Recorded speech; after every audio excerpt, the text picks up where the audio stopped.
বেতন কাঠামো হয়, আনুষ্ঠানিকভাবে পুনর্বাচন হয়। এর পরবর্তীতে কিন্তু এখনো পর্যন্ত আনুষ্ঠানিকভাবে কোনো পুনর্বিবেচনা করা হয়নি। 1,40,00,000 মানুষকে স্মার্ট ফ্যামিলি কার্ডধারী বলা হলেও সেক্ষেত্রে এই 1,20,000 কোটি টাকা প্রত্যেক বছর লাগবে।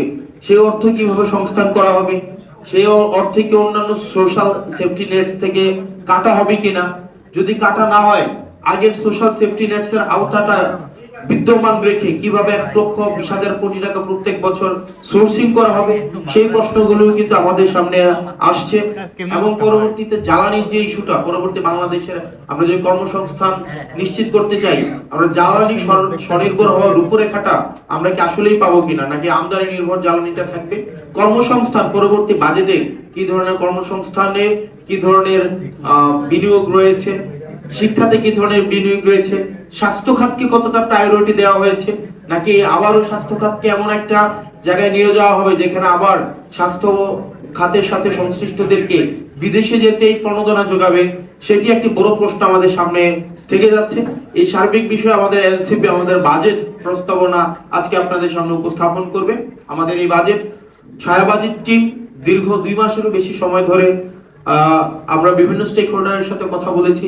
আমরা ব্যবসায়িক সমিতি, বিভিন্ন ব্যবসায়িক সমিতির সাথেও যেভাবে আমাদের কথা হয়েছে, একই সাথে সাথে আমাদের ভোক্তা পর্যায়ে আমাদের কথা হয়েছে, এসএমইর সাথেও যেমন আমরা কথা বলেছি, একই সাথে সাথে বাংলাদেশের যে বড় প্রতিষ্ঠানগুলো রয়েছে, ব্যাংক, বিজিএমইএ, বিকেএমইএ, এফবিসিসিআই, আমাদের যত ব্যবসায়িক প্রতিষ্ঠানগুলোর স্টেক হোল্ডার রয়েছে, আমরা তাদের সাথে আলাপ করার চেষ্টা করেছি, সুদীজনদের সাথে আলাপ করার চেষ্টা করেছি, পলিসি মেকার যারা আছে তাদের সাথে আলাপ করার চেষ্টা করেছি।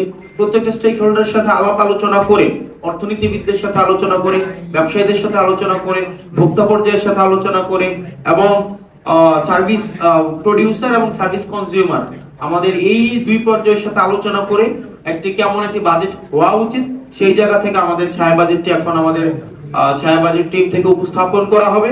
এবং পরবর্তীতে আপনাদের যদি কোনো প্রশ্ন থাকে সেক্ষেত্রে আমাদের ছায়া বাজেট টিম সেটির উত্তর আপনাদেরকে দিবে। এবং আমাদের এই টেবিলে দুই পাশে আপনারা দেখবেন স্ক্যান করে আপনারা বাজেটটি আপনারা জানতে পারবেন।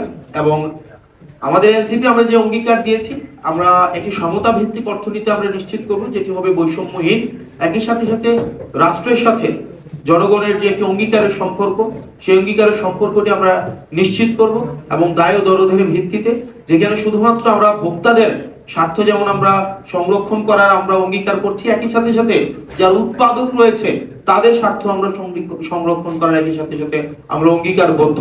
আমরা যারা ট্যাক্স দেয় তাদেরকে যেভাবে ট্যাক্স দিতে আমরা উৎসাহিত করব, এটি বলে যে ট্যাক্স হচ্ছে রাষ্ট্রের সাথে আপনার একটি কমিটমেন্ট, আপনি রাষ্ট্রের প্রতি কিভাবে আস্থা রাখেন।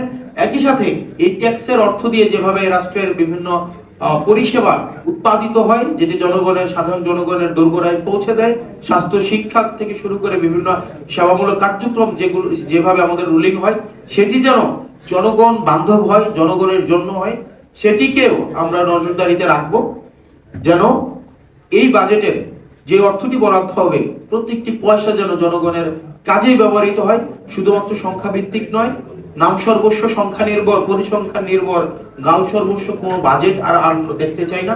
যে বাজেটটি প্রকাশিত হবে সেই বাজেটটির প্রত্যেকটি অর্থ যেন সেখানে সুফল জনগণের কাছে পৌঁছায়, সেই ধরনের যে বাজেট উপস্থাপন করবে আমাদের ছায়া বাজেট কমিটি। আপনাদের সবাইকে ধন্যবাদ।